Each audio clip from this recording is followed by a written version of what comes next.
অন্তর্বর্তীকালীন সরকারের শপথ গ্রহণের পর উপদেষ্টাদের নিয়ে রাষ্ট্রীয় অতিথি ভবন যমুনায় প্রথম বৈঠক অনুষ্ঠিত হয়েছে। বৈঠকে উপদেষ্টাদের মধ্যে দপ্তর বণ্টন সহ দেশ গঠনের জন্য সমসাময়িক বিষয়ে আলোচনা হয়।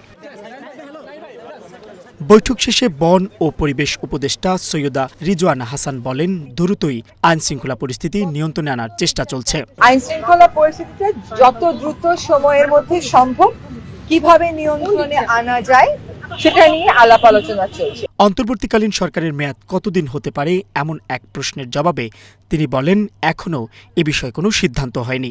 এখনই মেয়াদ করে অস্থির হওয়ার কিছু নাই। আমরা সকলেই গণতান্ত্রিক দেশে একটা যাতে যাত্রা শুরু করতে পারি, সেটার প্রস্তুতির জন্যই তো এই অন্তর্বর্তীকালীন সরকার। সেই প্রস্তুতিটা নেওয়ার জন্য যেটুকু সময় দরকার শুধুমাত্র সেটুকু সময়ই আমরা।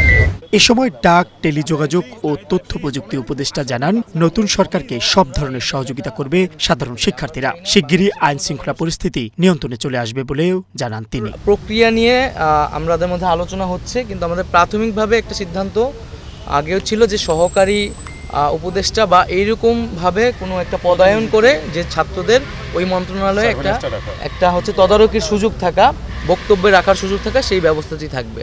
বাংলাদেশের সিস্টেম ভেঙে পড়েছে অনেকখানি, সেটাকে গড়ে তোলা সম্ভব যদি প্রশাসনের সাথে নাগরিক বা সিভিলিয়ান যারা ছাত্র নাগরিক তারা যাতে সমান্তরালে যদি একসাথে কাজ করে, সেটা আইন শৃঙ্খলা থেকে শুরু করে সর্বক্ষেত্রে, তাহলে খুব দ্রুত সময়ের মধ্যে আমাদের যে চ্যালেঞ্জগুলো বা যে সমস্যাগুলো আমরা দেখছি সেগুলো মোকাবেলা করে উতরে ওঠা সম্ভব। আগামী রোববার থেকে দায়িত্বপ্রাপ্ত দপ্তরে কাজ শুরু করবেন অন্তর্বর্তীকালীন সরকারের উপদেষ্টারা। অন্তর্বর্তীকালীন সরকার গঠন হয়ে গেছে, এবার হবে দেশ গঠন, এমনটাই জানালেন উপদেষ্টাগণ।